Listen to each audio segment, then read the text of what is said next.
was governor then, if I recall. Who was governor? It wasn't Sisolak, but... Oh, no. I know it wasn't Sisolak, although it surprised me at times. But I'll be straight up, he's a piece of shit. There you go. That's my view of Sisolak. I hear you on that.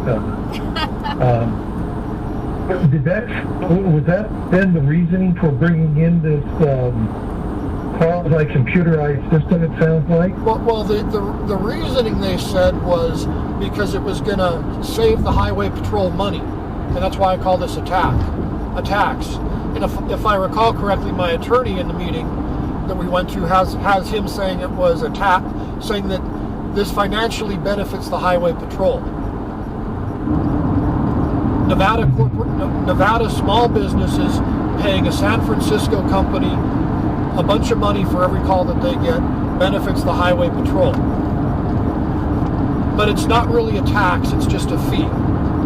But if you read article, what is it, section 18 about taxes, where it says the legislature... Are you there? Yeah, can you hear me? Yeah, it just went real quiet all of a sudden. Oh, I'm driving from Carson to Reno, so changing cell towers. But there's that tax, so that's one issue. That's one minor issue. Now the next issue is the DMV. Now the DMV, J.D. Decker, and he started in I believe it was 2019, and he came in there as the administrator, chief of enforcement. You know who he is? Yeah, I know the name, I don't know the person. So he came in along with Director Butler, and they decided that they should start making some regulations. And how they decided to make regulations was via email. And they used NRS 108.6279, I believe. And that's the NRS in 108 that gives the DMV director authority to make regulations. And she just decided that she could ignore NRS 233B and just write the emails and send them out to the NTA, and that those were now the new regulations that would be enforced. And they started doing that back in 2019 is when the first emails on that came up. And what those regulations were specifically designed to do was to prevent me running my small business from profit. That's what the emails say. Specifically said the last Really? You got an email from DMV saying that they won't allow you to make a profit? Yes. And actually it gets even better than that. So they started enforcing... I'd love to see that email, in all honesty, sir. I'd love to question it. I appreciate it's from J.D. Decker. I'm happy to share it. And actually, it's on my YouTube channel if you really want to go look at it. If you really want to know why I'm pissed off, go watch it. You can go sit down and watch my YouTube channel. Pardon me? If you want to know why I'm so upset, go watch my YouTube channel. But you can send him the emails. I'll send you the emails separately, but most of the emails are on YouTube. Yeah. That is just amazing to me that, because getting back, if it's, the regulation cannot be, as I said, there is statute how regulations are made. Yeah. And the final is the approval from the Legislative Commission, as we call it, the LegCom. So I'm somewhat taken back or surprised by an email that say you're not allowed to make a profit. Well, what the email... Is that recent? The email... How recent is that? I think that was 2021 or 2022. The email wasn't to me, it was internally at DMV. See, I've got a whole lot of records from the records requests. I've got thousands of pages of documents. That is just... And for my efforts in getting these documents and finding these things out and complaining about regulations being enforced, well, DMV Director Butler and Chief J.D. Decker and the Transportation Authority, they decided to come along and seize my papers from my office. You know, that pesky Fourth Amendment thing. Because they wanted to write me some citations. You're breaking up a little bit. Are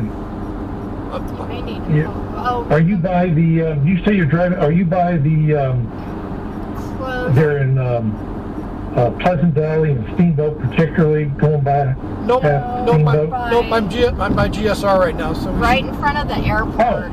yeah. Right in front of the airport. That's the other spot. Is I lose 2 spots. I lose is there by the airport, and then Yep. geothermal plant is. He's Yep. got. But we're getting past the airport here, so we'll be good in a Okay, second. You know, I'm going to We Stennis. killed enough time. Yeah. Yeah. But the problem is, they created these regulations. I got upset.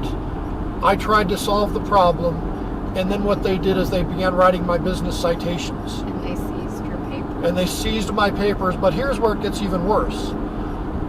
DMV, the law enforcement division, CED, has seized, I'm guessing, thousands, if not hundreds, if not thousands of documents from consumers. And they've got boxes of title applications sitting on law enforcement's desk for law enforcement to investigate without any probable cause, but based on fake regulations. What are they trying to find in these titles? They're trying to forged or they're trying to find fraud in my business. They're trying to find fraud in the towing industry. Why are they trying to find fraud in the towing industry? Now, there were no consumer complaints. There were no problems in the towing industry. Do you know Andy McKay? yes, So quite well. I like Andy McKay. I respect Andy. Andy told me he thought it was from back in Las Vegas. There was a tow company that impounded a very expensive car, and it went to auction, and then I guess the banks and people were complaining, and it was worth a lot of money, and so DMV decided this was fraud now. And I don't believe there were any convictions, but since that, subsequent to that, according to Andy, is when they started rolling all of this other stuff out because of one incident with one company in Las Vegas. That, unfortunately, is the way of the new world, is punish everybody for the mistakes of one. So, Yes, it is. Which I will admit I don't agree with. so I know you've got a background in law enforcement. I'm very, very pro law enforcement. But here's some of the things that I want to change. If I were to run and win, these are things I would try to change. I think one of them be very difficult. Is I want to create another law enforcement agency, and their sole purpose and their sole authority is to enforce laws against government employees and contractors.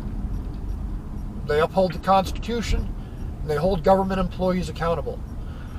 That's called the Inspector General's office, and we have tried for several sessions to create an independent Inspector General's office.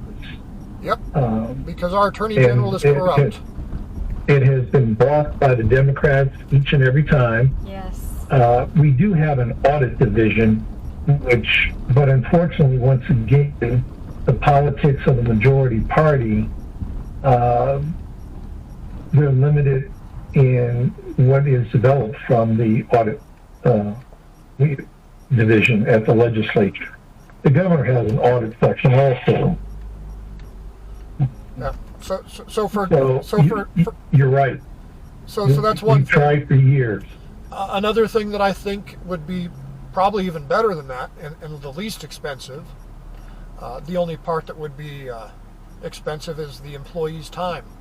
But I think every state employee should have a mandatory 8 hours of constitutional training per year.